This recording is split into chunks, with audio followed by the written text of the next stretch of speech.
Hello. Last video में अनुच्छेद 40 तक हमने देखा था, उसको आगे कंटिन्यू करते हैं कि कैसे ये नीति निर्देशक सिद्धांत काम करते हैं। कुछ दशाओं में अनुच्छेद 41 है, 41 जो है वो ये कहता है कि कुछ दशाओं में काम, शिक्षा, सहायता, निशुल्क सहायता, स्वास्थ्य पाने का अधिकार है। कैसे?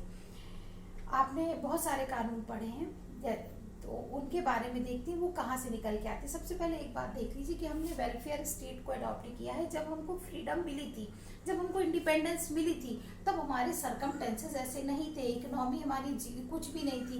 इकोनॉमिक ग्रोथ करेंगे तभी तो हम लोगों का भला कर पाएंगे, सामाजिक कार्य कर पाएंगे, सामाजिक न्याय दिला पाएंगे। तो इसीलिए इनको कहा गया है कि ये फोर्सफुली लागू नहीं करने हैं। सरकार जब अपनी परिस्थितियां अनुकूल समझेगी तभी इनके बारे में बात करेगी।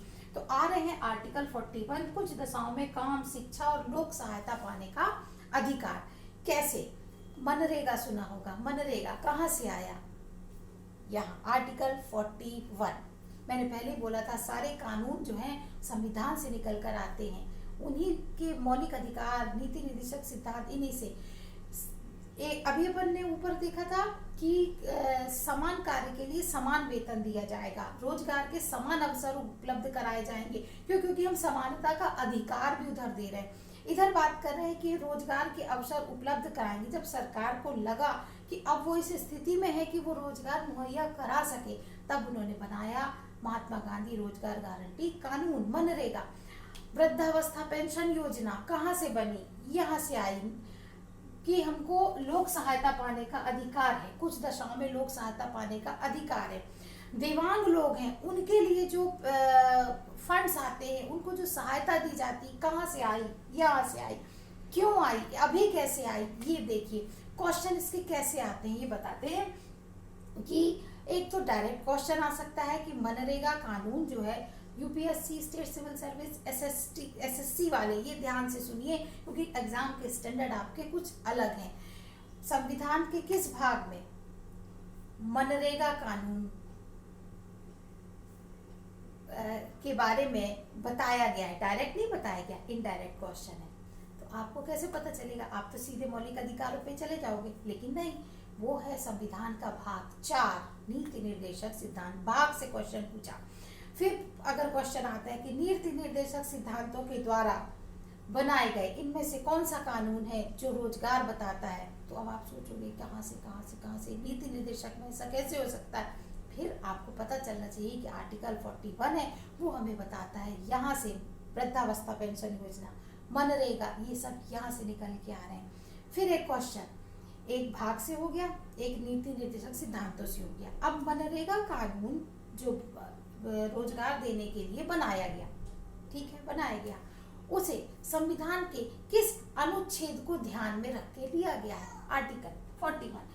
इस तरीके से क्वेश्चन आते हैं। और जब तक आप कंडीशनल क्वेश्चन की हैबिट फॉर्म नहीं करोगे पढ़ाई के साथ, क्योंकि आप सब कुछ पढ़ के जाओगे, आता सबको, ये प्रिपरेशन सारे लोग करते हैं, लेकिन जब एग्जाम में क्वेश्चन थोड़े ट्रिकी हो जाते हैं, थोड़े कंडीशनल हो जाते हैं, तो वहाँ ब्लैंक हो जाते हैं। तो ब्लैंक नहीं होना है।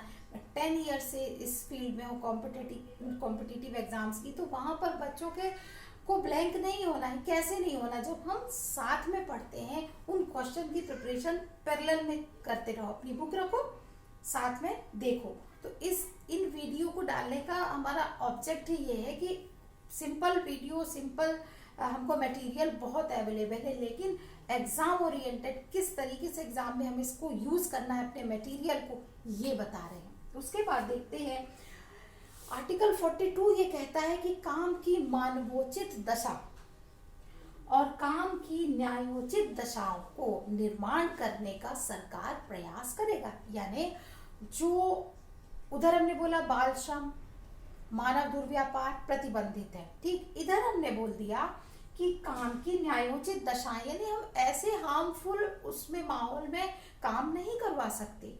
इसीलिए तो लेबर डिपार्टमेंट जो है वो विजिट करता है कि भाई अनहाइजीनिक नहीं होना चाहिए और उनको टॉर्चर नहीं कर सकते हैं हम। तो मानवीयता को ध्यान में रखें, न्याय को ध्यान में रखते हुए राज्य ऐसी सिचुएशन क्रिएट करेगा, ऐसी दशाएं निर्मित करेगा जहाँ पर लोग काम कर सके।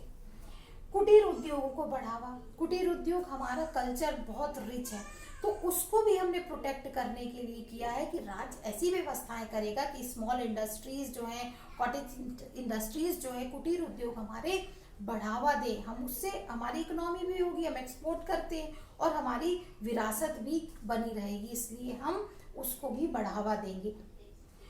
समान नागरिक संहिता आर्टिकल 44 जो लॉ का पेपर देते हैं उनके लिए भी समान नागरिक संहिता किस अनुच्छेद में बताई गई है? 44 में। अभी तक ये हो नहीं पाया है यूनिफॉर्म सिविल कोड, लेकिन क्योंकि हमारे यहाँ डाइवर्सिटी बहुत ज्यादा, लेकिन उसके लिए व्यवस्था यहाँ पर की गई है। अब आता है अनुच्छेद 45 यानी 45, 6 या उससे कम वर्ष की आयु के बच्चों को देखभाल निःशुल्क शिक्षा की व्यवस्था करना राज्य की जिम्मेदारी है। ठीक, ये बात जब संविधान बना तब से संविधान में थी, लेकिन राज्य की जिम्मेदारी है, भाई स्कूल खोल दिए लेकिन फिर भी वहां बच्चे नहीं जा रहे हैं तो राज्य पकड़ पकड़ के तो सरकार स्कूल में नहीं बैठाएगी।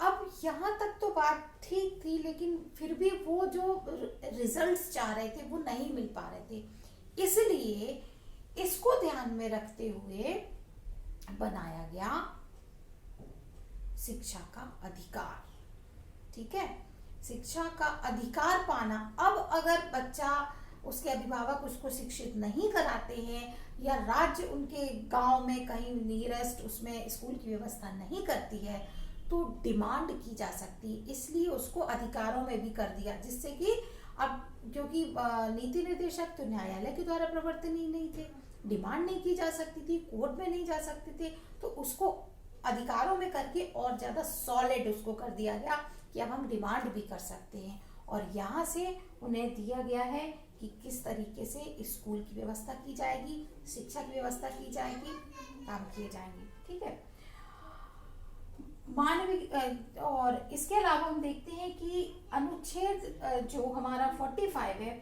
इसके लिए संविधान में संशोधन कब किया गया?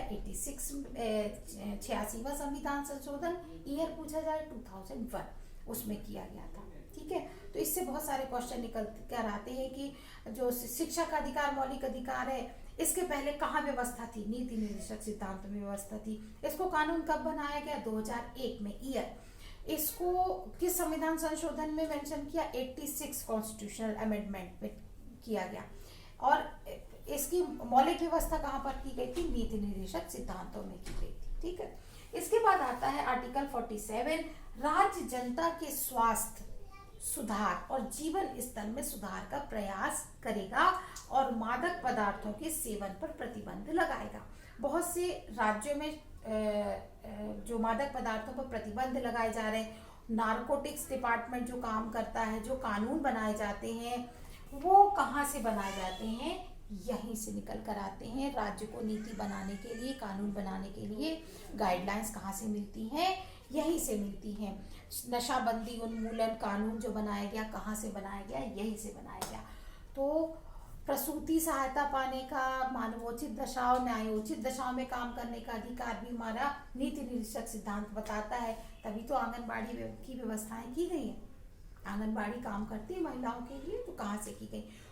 उम्मीद करते हैं आपको इस मटेरियल का कैसे यूज करना है, कैसे क्वेश्चंस आते हैं, ये क्लियर हो रहा होगा। धीरे धीरे इसको आगे बढ़ाते हैं, इसलिए बहुत ज़्यादा एक ही वीडियो में लंबा करने की जरूरत नहीं। कम पढ़िए, क्वालिटी वाइज अच्छा पढ़िए, क्वांटिटी पर ध्यान मत दीजिए।